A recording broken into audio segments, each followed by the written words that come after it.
Bismillahirrahmanirrahim. Assalamualaikum warahmatullahi wabarakatuh. Perkenalkan, nama saya Jisman Esos, MSI. Saat ini saya sebagai dosen Sekolah Tinggi Ilmu Administrasi Pembangunan Palu yang berlokasi Jalan Nuri, Kelurahan Tanah Merindi, Kota Palu. Pada video kali ini, saya membuat video ini untuk melengkapi salah satu persyaratan dalam pengajuan sertifikasi dosen tahun 2025, yaitu pernyataan diri dosen dalam unjuk kerja Tridharma Perguruan Tinggi atau disingkat PDD UKTPT. Pada kesempatan kali ini, mata kuliah yang diambil sebagai contoh proses pembelajaran mata kuliah Manajemen Sumber Daya Aparatur, yang mana mata kuliah ini merupakan mata kuliah wajib prodi yang berbobot 3 SKS dan diberikan kepada mahasiswa. Mata kuliah ini dirancang untuk memberikan pemahaman dasar tentang pengembangan sumber daya aparatur dengan fokus penerapan prinsip-prinsip manajemen. Mahasiswa akan mempelajari konsep dasar manajemen serta standar dan kerangka kerja yang digunakan dalam evaluasi pengelolaan. Baik, saya akan paparkan mata kuliah manajemen sumber daya aparatur yang mana biasa dikenal dengan sumber daya manusia. Pada saat pembelajaran, sistem pembelajaran yang mengacu pada delivery, interaction, dan assessment, mata kuliah ini akan mengajarkan model dan tahapan dalam manajemen sumber daya manusia. Untuk meningkatkan sumber daya manusia, tahapan yang akan dijelaskan meliputi perencanaan, implementasi, dan evaluasi aktivitas manajemen sumber daya manusia, aspek delivery, yang mana membawa aspek delivery ini adalah suatu proses tentang bagaimana penyampaian materi pembelajaran kepada mahasiswa. Pada mata kuliah ini mengacu pada CPL atau capaian pembelajaran lulusan. Saya bagi dalam 4 aspek.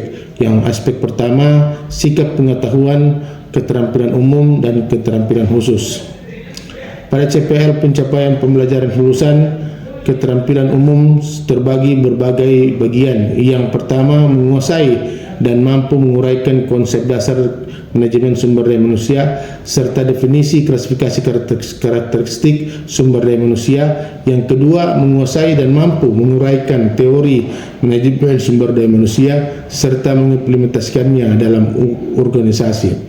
Yang ketiga, memaknai berbagai prinsip dan tujuan dasar dan fungsi manajemen sumber daya manusia sebagai landasan sumber daya manusia dan keterampilan merencanakan melaksanakan kegiatan manajemen sumber daya manusia dan memaknainya. Yang keempat, memaknai berbagai prosedur dan karakteristik manajemen sumber daya manusia sebagai landasan bagi sumber daya manusia baik dan selanjutnya turunan dari CPL adalah mata kuliah. Pembelajaran mata kuliah yang pertama adalah mahasiswa dapat memahami konsep dasar tentang manajemen sumber daya manusia. Yang kedua, mahasiswa dapat memahami tentang arti penting manajemen sumber daya manusia. Yang ketiga adalah mahasiswa dapat memahami metode dan karakteristik manajemen sumber daya manusia. Yang keempat, mahasiswa dapat memahami tentang manajemen dan pengembangan sumber daya manusia. Yang kelima, mahasiswa dapat memahami diagnosa manajemen sumber daya manusia. Yang keenam, mahasiswa dapat memahami faktor-faktor manajemen sumber daya manusia. Yang ketujuh, mahasiswa dapat memahami pendekatan dasar intervensi manajemen sumber daya manusia. Selanjutnya, pada keterkaitan pembelajaran yang akan dipaparkan kepada mahasiswa, yang pertama adalah latar belakang, pengertian, dan tujuan unsur-unsur serta ciri-ciri manajemen sumber daya manusia. Yang kedua, metode manajemen sumber daya manusia. Yang ketiga, karakteristik manajemen sumber daya manusia. Yang keempat, manajemen perencanaan pengembangan. Yang kelima, diagnosa manajemen sumber daya manusia. Yang keenam, faktor-faktor manajemen sumber daya manusia. Yang ketujuh, pendekatan dasar intervensi manajemen sumber daya manusia. Pada mata kuliah manajemen sumber daya manusia ini terdapat 14 kali pertemuan serta ujian tengah semester dan ujian akhir semester. Pada aspek yang kedua adalah aspek interaction, yang mana aspek interaction ini adalah suatu proses interaksi antara terjalin mahasiswa dan dosen. Pada mata kuliah manajemen sumber daya manusia ini saya menggunakan daring maupun luring. Baik, pada kesempatan kali ini saya menggunakan luring aplikasi Google Classroom. Aplikasi ini yang selalu saya gunakan pada saat pemaparan materi kepada mahasiswa. Selanjutnya saya menggunakan direct interaction, artinya dengan metode yang pertama adalah ceramah, yang kedua diskusi, yang ketiga tanya jawab. Dengan metode ini saya rasa dapat menumbuh kembangkan interpretasi mahasiswa dengan mengetahui apa arti dan maksud sebenarnya manajemen sumber daya manusia. Sehingga dalam hal diskusi ini saya akan mengetahui, saya mengarahkan untuk selalu menggunakan metode interaktif saling interaksi antara mahasiswa dengan dosen, sehingga terjalin hubungan yang baik antara mahasiswa dan dosen. Selanjutnya pada kesempatan ini juga saya menggunakan aplikasi WhatsApp, aplikasi Telegram, dan email demi memudahkan mahasiswa dalam berkomunikasi. Selanjutnya pada aspek ketiga adalah aspek assessment.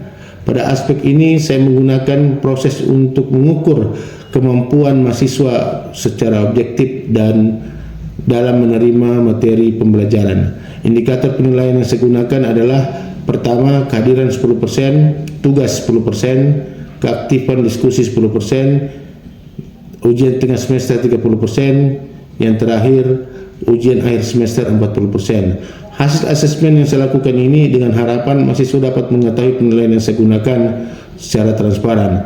Pada kesempatan ini saya akan memperlihatkan cuplikan video saya mengajar. Assalamualaikum warahmatullahi wabarakatuh. Waalaikumsalam warahmatullahi wabarakatuh. Selamat siang. Ya, hari ini kita akan membahas tentang manajemen sumber daya manusia. Kali ini saya coba angkat tentang topik manajemen sumber daya aparatur, yang mana berkolaborasi dengan pemerintah. Sebelum kita mulai materi yang akan saya tampilkan pada pertemuan-pertemuan, materi pertama tentang kerangka kerja manajemen sumber daya manusia itu sendiri yang akan kita bahas nanti. Yang kedua tentang perencanaan sumber daya manusia. Yang ketiga, pengembangan dan pemberdayaan sumber daya manusia. Yang terakhir, keempat, organisasi. Semuanya punya keterkaitan, baik poin pertama sama poin keempat. Nanti setiap pertemuan saya akan bahas minggu depan. Kita masuk di perencanaan sumber daya manusia. Sebelum kita bicara tentang MSDM, tentunya kita mengenal dulu sejarah lahirnya MSDM itu sendiri. Sejarah lahirnya MSDM atau manajemen sumber daya manusia. Dampak revolusi industri tidak hanya merubah cara produksi, tapi juga penanganan sumber daya manusia yang berbeda dengan sebelumnya.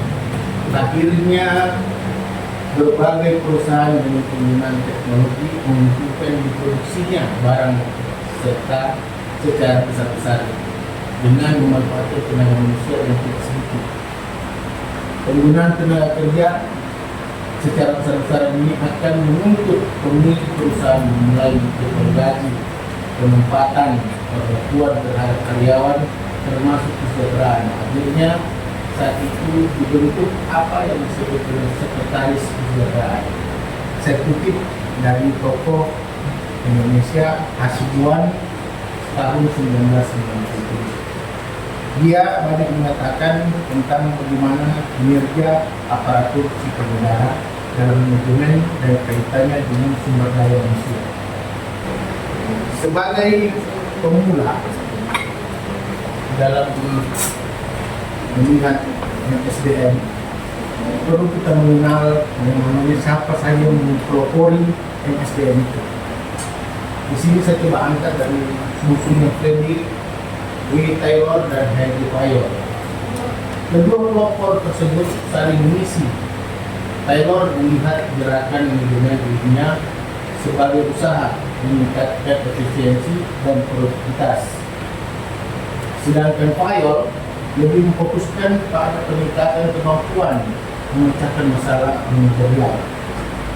Jadi kedua tokoh ini saling membagi peran dengan konsentrasi yang berbeda.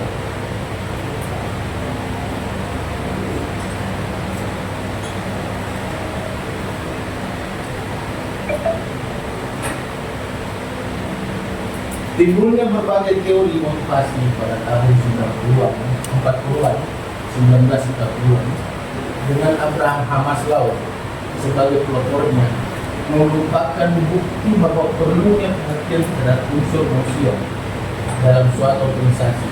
Keutuhan manusia memerlukan pemenuhan secara hierarki untuk menunjang prestasinya dalam berkarya. Menurut Maslow.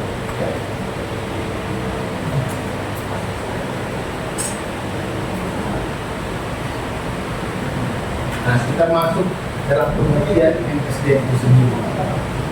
Pengertian manajemen sumber daya manusia atau MSDM, organisasi memiliki berbagai macam sumber daya sebagai input untuk diubah menjadi output berupa produk barang atau jasa. Sumber daya tersebut meliputi modal atau uang, teknologi untuk menunjang proses produksi, metode atau strategi yang digunakan untuk beroperasi, manusia dan sebagainya. Di antara berbagai macam sumber daya tersebut, manusia dan sumber daya manusia merupakan elemen yang paling penting untuk merencanakan, mengelola dan mengendalikan sumber daya manusia. Membutuhkan suatu alat metode yang disebut manajemen sumber daya manusia. Kira-kira sebelum kita lanjut, kita akan mengupas namanya sumber daya. Apakah manusia atau aparatur? Apa itu sumber daya?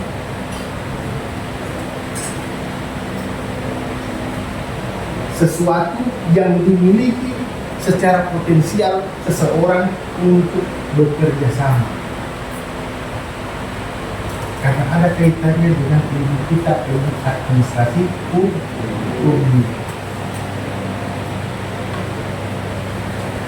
Untuk merencanakan dan mengelola mengendalikan sumber daya manusia dibutuhkan suatu alat manajerial yang disebut dengan manajemen sumber daya manusia atau MSDM.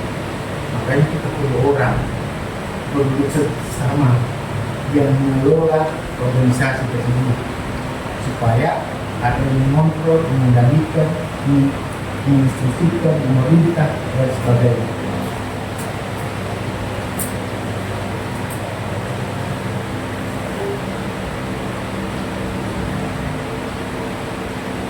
MSDM dapat dipahami sebagai suatu proses dalam organisasi secara lengkap pula dilakukan sebagai kebijakan atau polisi. Lasway pada tahun 1994 mendefinisikan MSDM sebagai part of the process to help the organization achieve its objective. Pernyataan ini dapat diterjemahkan sebagai bagian dari proses yang membantu organisasi mencapai tujuan. Seperti yang saya katakan di awal tadi, sumber daya yang dimiliki si A, ya Tino Setiawan. Siapa namanya? Alif punya keterampilan mengetik komputer, sementara Tino mengarang. Dipadukan dalam satu ketentuan, dalam satu ruangan, dalam satu wadah untuk bekerja sama. Alif mengetik, Tino merancang sesuai dengan pola pikirnya. Ada yang bertindak sebagai pemimpin di sini. Bapak, siapa namanya? Daryan. Sebagai pelopor, kita menjalankan misi minggu ini merancang satu tujuan. Yang mengetik sudah ada, yang merangkai kata-kata sudah ada, tinggal Bapak menginstruksikan pekerjaan yang akan dilaksanakan. Seperti itulah pola kerjasama dalam menggali potensi sumber daya manusia yang ada pada kita masing-masing.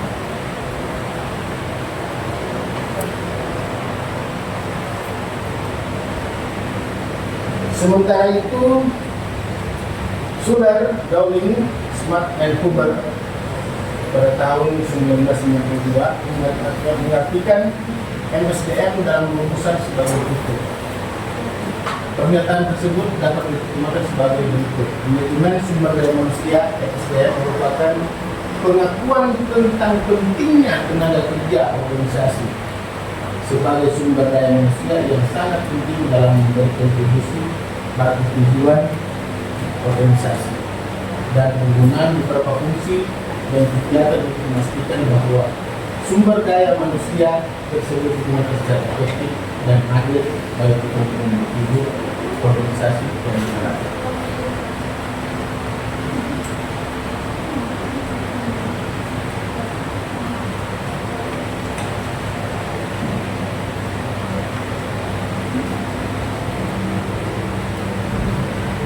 Stoneman juga menambahkan bahwa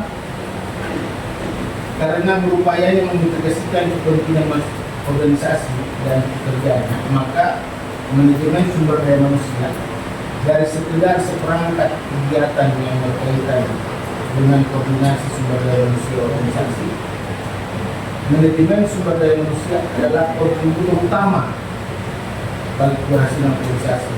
Oleh karena itu, jika MSDM tidak efektif, dapat menjadi hambatan utama dalam memuaskan pekerja dalam organisasi. Sampai sini, ada yang ingin bertanya?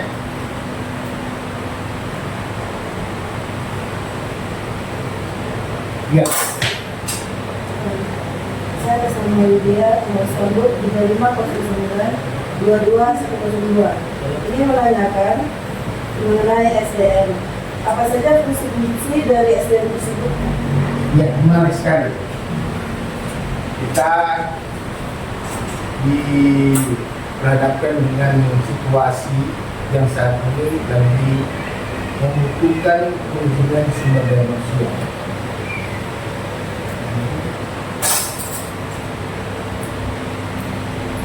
Banyak kalangan berpendapat sesuatu yang akan kita lakukan perlu direncanakan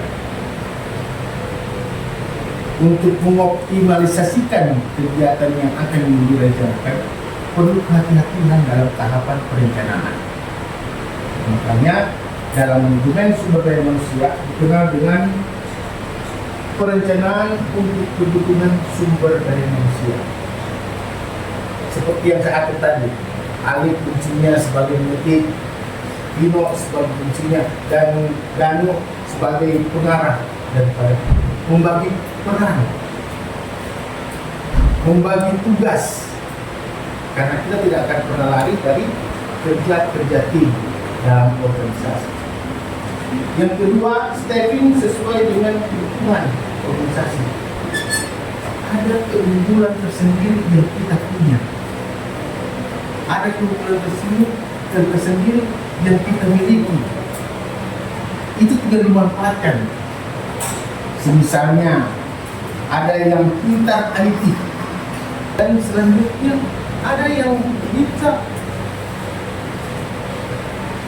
memberikan negosiasi terhadap petinggi-petinggi negara ini atau pejabat-pejabat daerah dalam bentuk apa saja.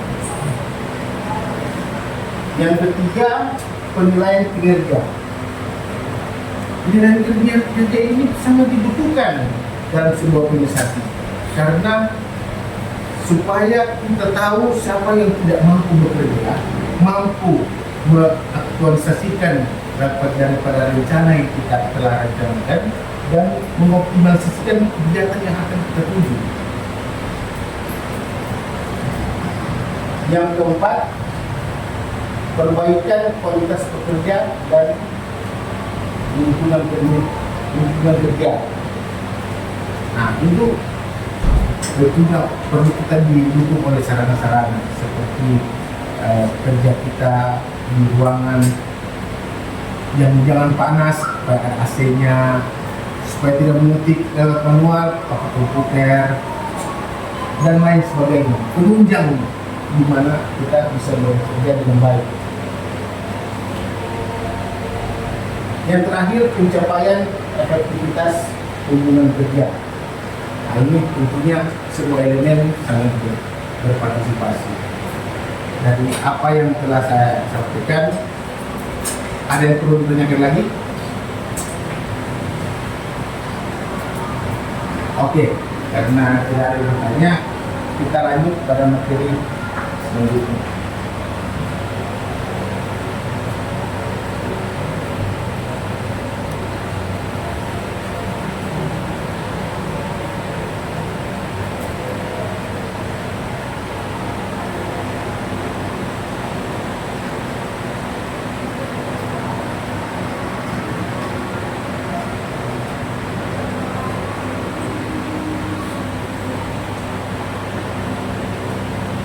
Gus menyatakan pada bukunya tahun 1987, kebijakan yang diambil organisasi dalam mengelola SDM diarahkan pada penyatuan elemen-elemen organisasional, komitmen bekerja, kelenturan organisasi dalam beroperasi serta pencapaian kualitas hasil kerja secara maksimal.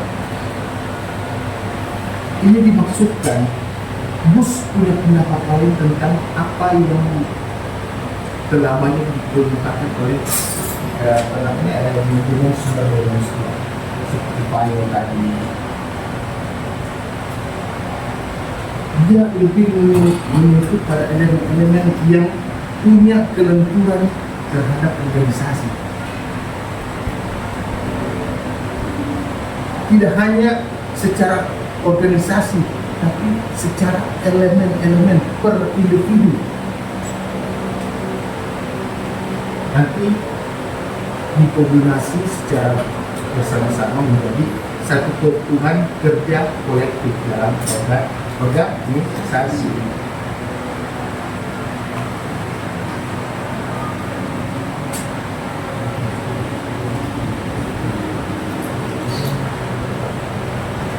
Tujuan manajemen sumber daya manusia secara tepat sangatlah sulit untuk dirumuskan karena sifatnya bervariasi dan tergantung pada tahapan dan perkembangan yang terjadi pada organisasi. Menurut Kaswe, tujuan MSDM meliputi memberi pertimbangan manajemen dalam membuat kebijakan sumber daya manusia untuk memastikan bahwa organisasi memiliki pekerja yang bermotivasi dan berkinerja tinggi, memiliki pekerja yang selalu siap mengatasi perubahan dan memenuhi kewajiban pekerjaan secara tegas. Yang kedua, mengimplementasikan dan menjaga semua kebijakan dan prosedur sumber daya manusia yang memungkinkan organisasi mampu mencapai tujuan. Yang ketiga, membantu dalam pengembangan arah keseluruhan organisasi dan strategi khususnya yang berkaitan dengan implementasi sumber daya manusia. Kebijakan dan kegiatan sumber daya manusia. Untuk dapat memahami kebijakan dan kegiatan manajemen sumber daya manusia dapat dilihat dari suatu pendekatan yang spesifik. Pendekatan tersebut penggunaan manajemen sumber daya manusia sebagai sebuah cara untuk melakukan rekonseptualisasi dan pengorganisasian kembali peran sumber daya manusia dan penjelasan ulang tentang tugas dan fungsi departemen personalia dalam organisasi.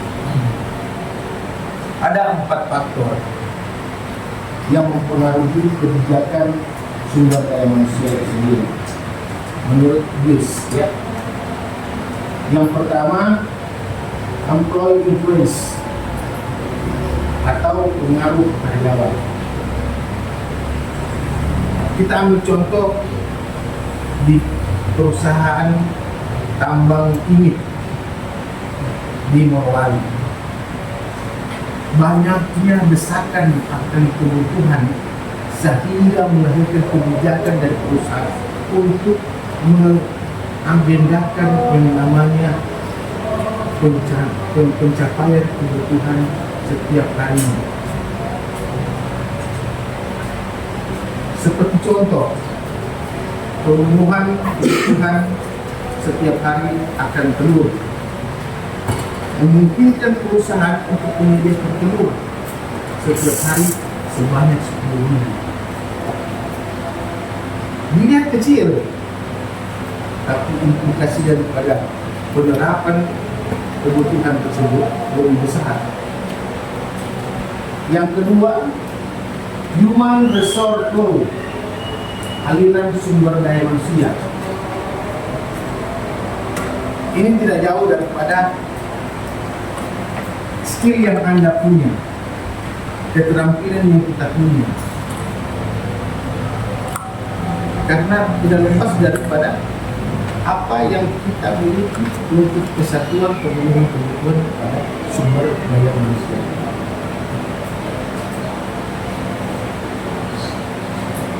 Yang ketiga, reward system, sistem penghargaan. Setiap siapa yang bekerja baik jam disiplinnya, jam berpakaiannya, dan menghasilkan berapa apa yang menjadi perusahaan, tentunya mendapatkan reward. Ada reward, ada punishment. Siapa yang melanggar akan ditindak sesuai sanksi yang berat. Yang terakhir, work system atau sistem kerja. Sistem kerja di sini telah dibagi shift 1 atau shift B, shift A, shift C. Itu tergantung daripada arahan-arahan dari perusahaan yang memungkinkan terjadinya manajemen sumber daya manusia.